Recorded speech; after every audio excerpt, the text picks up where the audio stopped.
Yes, most of us are indeed self-conscious about aspects of our physical appearance, and we also tend to think that there are just some things that can't be fixed. Today's caller was no exception, but fortunately for them, they called me. And if you want to be fortunate too, you'll stick around and drink in this thick helping of smooth, savory sensibility.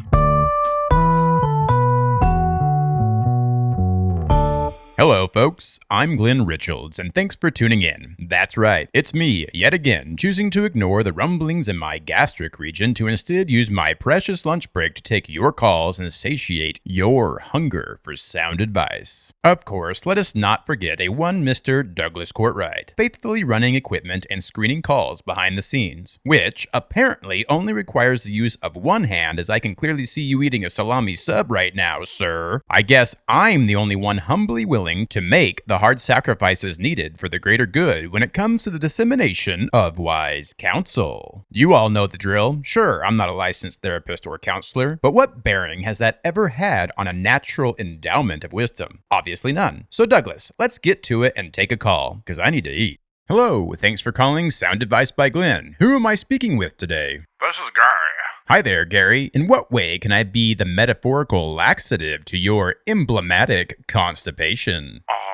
What? How can I help? Oh, okay, yeah, so I've basically gone fully bald. Ah, okay. So like Mr. Clean. More like Ben Franklin. Oh, okay, got it. But not like a full-on skullet like Ben Franklin had.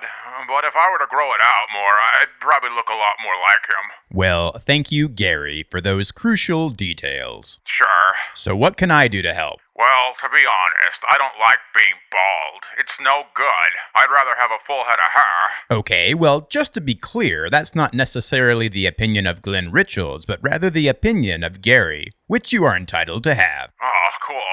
But yeah, I don't like it, so I'm hoping you can help me figure out a way to not be bald anymore. Because for reasons I don't want to get into right now, I find myself in a situation where I need to relocate to a new town.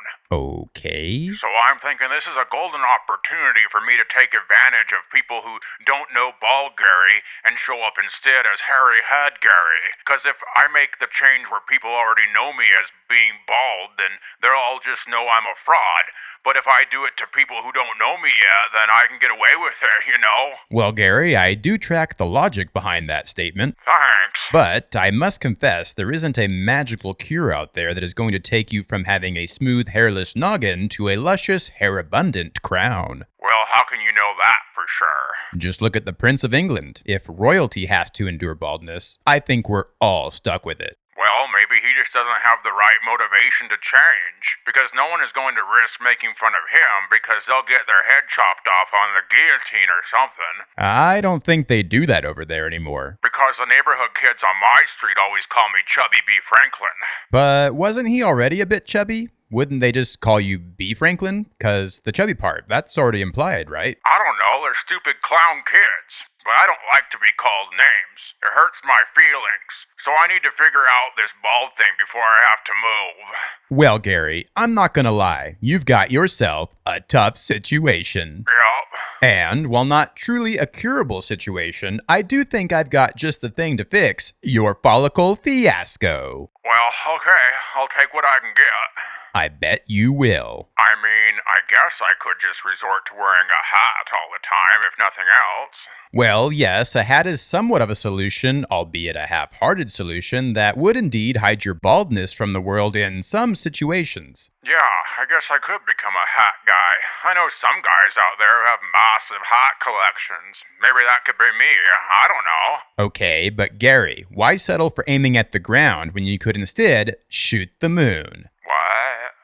It is true that hats are great because you can purchase a variety of styles to display a sense of personal flair at all kinds of different events. Yeah, that's true. It's important to have flair.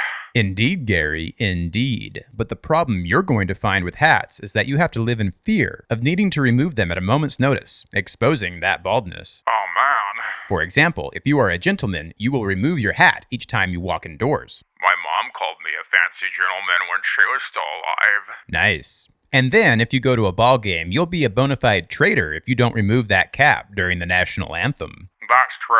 Finally, you can never be fully confident that you won't be walking down the street and all of a sudden lose that cap due to a gust of wind. Yeah, I mean, a lot of people fly kites around here, so yeah, wind happens. It surely does, Gary. But what if I told you that you could have all the positive benefits of a hat without any of the downsides? I'd say don't be selfish and share it with me now. That's just the kind of enthusiasm I'm looking for. Cool.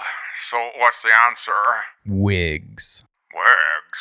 That's not very creative. Well, I didn't hear you bring it up. I guess you have me there. I do. But just think of it, Gary. You never have to take a wig off when you go inside. No one is going to deem you a traitor at the ball game when you don't peel it off during the national anthem. And with modern advancements in glue technology, you can rest assured a wig won't be blowing off in the wind. Well, that's good, because the kids around here are so stupid, they might just catch it and turn it into a pet or something. I'm not even sure what to say to that. Yeah, but I don't know. I never saw myself as a wig guy. Not sure that's gonna be me. Why not? We both agreed that with hats, a person is able to display a sense of personal flair through the variety and style of hats they choose. The same is true with wigs. A different style for a different occasion.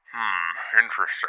You don't have to be a one-wig warrior. You can have one for every conceivable function. And unlike the average individual blessed with enduring hair, you don't have to wait for it to grow out. One day it's a fancy ponytail. The next day it's a mohawk, followed by an upscale Saturday night dinner look with elegant ringlets. There's really no end to the possibilities. One evening it's jet black, the next neon green. Only your imagination is the limit. Well, that does sound pretty cool. I mean, it would be nice to have a wig for fancy occasions, a wig for business deals, and even a more down-to-earth blue-collar wig, too. Well, that's the spirit, Gary. I think you're ready to go wig shopping. And honestly, I think you'll just find people becoming quite envious of what you'll have going on. While they're wasting time with hair gel in the morning, you'll be effortlessly selecting your identity for the day. Well, that can't be right. Oh, Gary, is everything all right over there? I mean, this just can't be right. I'm online right now looking at my wig options, and I'm seeing that most of them are starting at $1,000 a pop. Well, Gary, good quality doesn't come cheap. Yeah, apparently not. It looks like only wigs I could afford would be the ones that would come with a bargain bin Halloween costume. Hey, people have done more with much less. Yeah, right. Okay, well, thanks for calling in today, Gary. Sounds like you've got some things to figure out. But since I did all the heavy lifting, you can take solace in knowing that you're only a few paychecks away from purchasing your first artisan wig. And thank you, the viewer, for taking in another episode of Sound Advice by Glenn. If you enjoyed it, do me a favor and hit that hype button. Liking the video and subscribing to the channel helps a whole lot as well. Let me know in the comments if you found this advice to be as helpful as Gary did. Until next time, I'm Glen Ritchalds. Bye-bye.